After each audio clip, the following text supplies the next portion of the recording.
अस्सलाम वालेकुम dear student.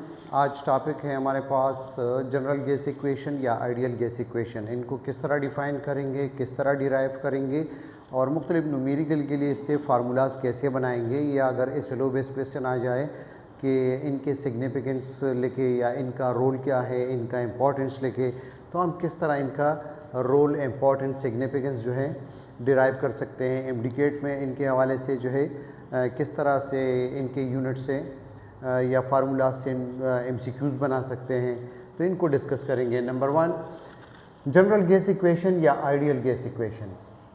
इनको एक डिफिनीशन ये बना सकते हैं कि ऐसा इक्वेशन जिसमें pressure, volume, number of mole और टेम्परेचर जो है इनको रिलेट किया जाता है।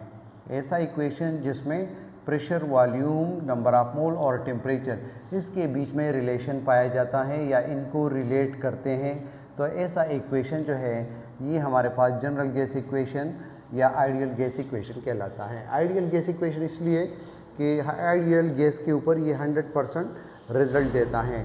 रियल गैसेस के ऊपर जब हम अप्लाई करते हैं तो तमाम कंडीशन के ऊपर हमें 100% एक्यूरेसी के साथ रिजल्ट नहीं देता, क्योंकि रियल गैसेस का वॉल्यूम भी होता है और उसमें अट्रैक्शन भी पाया जाता है। उसके लिए फिर हम वैन डर वाल इक्वेशन डिराइव करेंगे, उनको यूज़ करेंगे, और ये कहाँ पर जो है रियल गैसेस के ऊपर जो अप्लाई नहीं होता, डिविएशन करता है, उसके लिए अलग क्लास लेंगे। अब जो है एक स्टेटमेंट डिफिनीशन इसकी ये याद रखें कि ऐसा इक्वेशन जिसमें हम प्रेशर, टेम्परेचर, वॉल्यूम और नंबर ऑफ मोल इनको रिलेट करते हैं, इन 4 फैक्टर्स को, इनको जनरल गैस इक्वेशन कहा जाता है। सेकंड, ऐसा इक्वेशन जो कि Avogadro law, Boyle law, Charles law के कम्बिनेशन से बनता है, तो इनको आइडियल गैस इक्वेशन या जनरल गैस इक्वेशन कहा जाता है। तो नंबर 1, इनकी डेरिवेशन किस तरह करेंगे।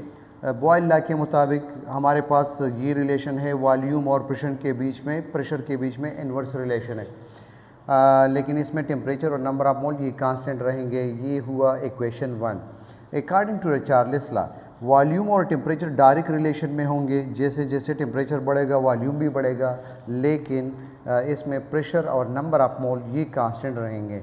इसके बारे में हमने पहले भी जिक्र किया था कि 4 फैक्टर है, pressure, temperature, volume, number of mole. तो जो दो के बीच में जो भी रिलेशन हो, तो जो बाकी 2 बच जाते हैं वो कांस्टेंट होंगे। जैसे बॉयज़ ने प्रेशर, वॉल्यूम के बीच में रिलेशन बनाया, तो टेम्परेचर और नंबर ऑफ मोल ये उसमें कांस्टेंट है। और इसी तरह चार्ल्स लॉ ने वॉल्यूम और टेम्परेचर के बीच में रिलेशन बनाया, तो नंबर ऑफ मोल और प्रेशर ये कांस्टेंट है। इसी तरह एवोगैड्रो ने वॉल्यूम और नंबर ऑफ मोल के बीच में रिलेशन बनाया, तो इसमें ये टेम्परेचर और प्रेशर ये कांस्टेंट है। तो इससे आप याद रख सकते हैं ये हमारे पास एवोगैड्रो लॉ के मुताबिक वॉल्यूम जो है नंबर ऑफ मोल के साथ डायरेक्ट रिलेशन में होगा, इनमें प्रेशर और टेम्परेचर जो है ये कांस्टेंट रहेंगे। तो ये 3 इक्वेशन बनाए, इन सब में वॉल्यूम जो है कॉमन है। इनको किस तरह हम इक्वेशन 1, 2, 3 को कंबाइन करेंगे, तो ये वॉल्यूम का इनका कॉमन ले लिया, ये इनका डायरेक्ट रिलेशन है। जिस तरह उनका रिलेशन मुख्तलिफ लॉज में मौजूद था, उसी तरह उनके सामने लिखा। वॉल्यूम का प्रेशर के साथ इन्वर्स रिलेशन, टेम्परेचर और नंबर ऑफ मोल के साथ डायरेक्ट रिलेशन। अब जब हम प्रोपोर्शनलिटी साइन हटाते हैं, इक्वलिटी लगाते हैं, तो एक कांस्टेंट पुट करते हैं। ये आर जो है मैंने एब्रीवेशन फॉर्म में यहाँ पर लिखा है, जनरल गैस इक्वेशन कांस्टेंट इनको कहते हैं, या यूनिवर्सल गैस कांस्टेंट भी कहा जाता है, या ideal gas constant. Ideal gas constant तो इसलिए हम कहते हैं कि ये आइडियल गैस के लिए है ये इक्वेशन। दूसरा, यूनिवर्सल गैस कांस्टेंट इनको इसलिए कहा जाता है कि अगर कोई भी गैस हो तो इनकी वैल्यू में जो है चेंज नहीं आएगा, तो इसलिए इनको यूनिवर्सल, जिस तरह पानी में मोस्ट ऑफ सॉल्यूट डिज़ोल्व होते हैं उनको यूनिवर्सल सॉल्वेंट कहा जाता है, तो इसी तरह इनको यूनिवर्सल गैस कांस्टेंट कहा जाता है। कोई भी गैस हो तो इनकी वैल्यू सेम रहेगी। ये हमारे पास P जो डिनोमिनेटर में है इस साइड पर शिफ्ट कर देंगे, तो हमारे पास PV, nRT ये तीनों जो है हम दोबारा जो है अरेंज कर देंगे। अगर आप RTN लिख दें तो भी ठीक है, लेकिन इसी से मशहूर है, बार बार हम नोट्स बुक वगैरह में इसी तरह देखते हैं, तो आप इसी तरह इनके अरेंजमेंट कर दें, nRT लिख दें। अगर आप RTN लिख दें तो तब भी प्रोडक्ट फॉर्म में है, आप 5 to 3 को मल्टीप्लाई करें या 3 to 5 को मल्टीप्लाई करें, रिज़ल्ट सेम आएगा। तो ये हमारे पास आया यहाँ तक आइडियल गैस इक्वेशन। अगर पेपर में इनको डिराइव करना हो तो यहाँ तक काफ़ी है। अब जिस तरह मुख्तलिफ लॉज में दो कंडीशन थे, बॉयल्स लॉ में हम P1V1 इक्वल टू P2V2 इस तरह दो कंडीशन बनाते थे। चार्ल्स लॉ में V1/T1 इक्वल टू V2/T2 और एवोगैड्रो लॉ में जो है V1/N1 इक्वल टू V2/N2। इसी तरह अगर इसमें भी हम ये बनाते हैं दो कंडीशन, यानी जब भी न्यूमेरिकल में तीन चीज़ें आ जाए, दो कंडीशन के बारे में ज़िक्र किया हो, तो फिर आप समझ जाइए कि आपके पास ये जनरल गैस इक्वेशन का ये कंबाइंड फॉर्म जी वाला मौजूद है। तो 1 मोल के लिए हम ये n जो है ये हटा दिया, यानी यहाँ पर 1 मौजूद है, 1 मल्टीप्लाई करेंगे फिर भी वही आएगा। तो ये इस इक्वेशन से हमने PV इक्वल टू RT ये बनाया। अब R कांस्टेंट को अलग कर दिया, ये T यहाँ डिनोमिनेटर में शिफ्ट कर दिया। तो ये आपके पास फर्स्ट इनिशियल कंडीशन के लिए जो है हुआ R1 equal to P1V1 T1। इसी तरह R2 इक्वल टू P2V2/T2 ये सेकंड कंडीशन के लिए। तो ये कांस्टेंट अगर एक दूसरे के साथ बराबर है तो ये भी बराबर होंगे। तो आपके पास इस फॉर्म को कहा जाता है, ये R1 की ये वैल्यू होती है, इनके सामने लिख दी, इनको कंपेयर किया, और R2 की सब कुछ जो है P2V2 और T2 ये यहाँ पर लिख दिया। तो ये दोनों साइड बराबर है। इनको कंबाइंड गैस लॉ कहा जाता है। MCQs के लिए याद रखें, या इनके अलावा बॉयल लॉ और चार्ल्स लॉ को कंबाइन जो है क्या कहा जाता है, तो भी हम कहेंगे कंबाइंड गैस लॉ। इसमें इनको हमने 1 कंसिडर किया, तो इसमें हमें एवोगैड्रो लॉ नज़र नहीं आता। तो इनको अगर इस तरह MCQs आ जाए कि बॉयल लॉ और चार्ल्स लॉ की कम्बिनेशन को क्या कहा जाता है, तो इनको हम कहेंगे कंबाइंड गैस लॉ। अब जो हमारे पास ये PV and RT है, इनकी सिग्निफिकेंस क्या है, क्या इम्पोर्टेंस है, क्या रोल है। तो नंबर 1, इससे हम मास ऑफ ए गैस वो फाइंड कर सकते हैं। यानी आपके पास ये PV and RT, N number of mole, हम स्टाइकोमेट्री में पढ़ते थे या लोअर क्लासेस में कि हमारे पास mass in gram divide by molar mass, ये जो मौजूद है ये है मोलर मास, स्मॉल m और ये है कैपिटल M। अब हमें ये वाला जो है ये फाइंड करना है, तो इसको अपने जगह पर छोड़ दें। ये n की जगह मैंने ये वैल्यू लगा दी, m स्मॉल m और कैपिटल M, ऊपर मास इन ग्राम और नीचे मोलर मास। मोलर मास यानी मास इन ग्राम और मोलर मास में क्या डिफरेंस है, मास इन ग्राम की उसकी अमाउंट कितनी है उन गैस की, 10 ग्राम है, 20, 30 ग्राम, 50 ग्राम। और मोलर मास का मतलब ये है कि उस फार्मूले का जो मॉलिक्यूलर मास है उनको आप ग्राम पर मोल में शो कर दें, ये मोलर मास है। तो हमें ये स्मॉल m फाइंड करना है मैथमेटिकली, तो इनको अपने जगह पर छोड़ दें। तो m को हम इस साइड पर लेकर आएंगे, ये PVM ये बन जाएगा, और ये प्रोडक्ट फॉर्म में है RT, तो ये डिनोमिनेटर में आ जाएगा। तो मास इन ग्राम के लिए हम ये फार्मूला यूज़ करेंगे। इसी तरह इस पे मुख्तलिफ MCQs भी इससे वो बना सकते हैं कि मास जितना ज़्यादा होगा गैस का, तो उसमें प्रेशर भी ज़्यादा होगा, क्योंकि वहाँ पर मॉलिक्यूल ज़्यादा होंगे। जिस गैस का मास ज़्यादा होगा उनका वॉल्यूम भी ज़्यादा होगा। जिस गैस का मास ज़्यादा होगा तो ये मोलर मास ये भी इनके साथ जो है डायरेक्ट रिलेशन में मौजूद है। तो इससे भी वो MCQs बना सकते हैं। इन फार्मूलाज को गौर से देखिए, और इनके अलावा इनको न्यूमेरिकल के लिए भी यूज़ कर सकते हैं। और इनके अलावा जब मास ऑफ ए गैस ज़्यादा होगा तो उसमें प्रेशर ज़्यादा होगा, कोलिजन ज़्यादा होगी, तो उनके साथ जो है टेम्परेचर बढ़ेगा, तो इनके साथ ये इन्वर्स रिलेशन में होगा। इनके अलावा अगर हम मोलर मास फाइंड करेंगे तो वही तरीका होगा, सिर्फ n की वैल्यू जो है ये m/m small m over capital M ये पुट कर देंगे इसके बीच में। और हमें अभी कैपिटल M फाइंड करना है, तो कैपिटल M इस साइड पर शिफ्ट कर देंगे, और ये PV जो है ये यहाँ पर शिफ्ट कर देंगे। तो हमारे पास capital M equal to MRT over PV, ये जो है मोलर मास के लिए ये फार्मूला यूज़ करेंगे। अब जो है आप स्टूडेंट कहाँ पर गलती करते हैं, ये R की जो वैल्यू ये तो या तो क्वेश्चन में गिवन होगी, अगर गिवन ना हो तो आप वो वैल्यू लगाएंगे जिसमें प्रेशर और वॉल्यूम मेंशन हो, यानी ATM DM क्यूब हो तो इनका भी इस तरह यूनिट लेना चाहिए जिसमें ATM DM क्यूब हो, या SI यूनिट यानी जोल वगैरह हो तो फिर 8.314 को यूज़ करेंगे, या कैलोरीज के हवाले से हो, तो आपको AC प्रेशर वॉल्यूम के मुताबिक R की वैल्यू चूज़ करनी है। तीसरा, हम इससे डेंसिटी ऑफ ए गैस भी कैलकुलेट कर सकते हैं। फिर उसी तरह n जो है इनके बराबर है small m over capital M, ये लगा देंगे। अब जो है हम इसमें डेंसिटी कहाँ से लेकर आएंगे, ये v यहाँ कैपिटल M के जगह पर शिफ्ट कर देंगे और कैपिटल M वहाँ P के पास चला जाएगा। तो हमारे पास ये m ओवर v ये डेंसिटी का फार्मूला है, तो इनके जगह पर हमने ये d पुट कर दिया, तो ये बन गया PM DRT। अब हमें डेंसिटी कैलकुलेट करना है, तो d इनको अपने जगह पे छोड़ दे, RT इनके साथ प्रोडक्ट फॉर्म में है, उस साइड पे शिफ्ट करके डिनोमिनेटर में चला जाएगा। तो d density equal to pressure molar mass और ये R ओवर RT। तो इस तमाम फार्मूलाज में आप इस रिलेशन को गौर से देखा करें, इससे MCQs बनते हैं कि जिस गैस की डेंसिटी ज़्यादा होगी उनका मोलर मास यानी ज़्यादा होगा, उनका जो है प्रेशर जो है ये ज़्यादा होगा। इनके अलावा हम value of R in SI system ये कैलकुलेट कर सकते हैं। जैसे हम प्रेशर 1 ATM लेते हैं तो SI यूनिट प्रेशर का पास्कल है, तो ये 101325 के बराबर है, हम ये वाली वैल्यू पुट करेंगे। इसी तरह वॉल्यूम 22.414 DM³ है, तो हम मीटर क्यूब SI यूनिट की वजह से पुट करेंगे।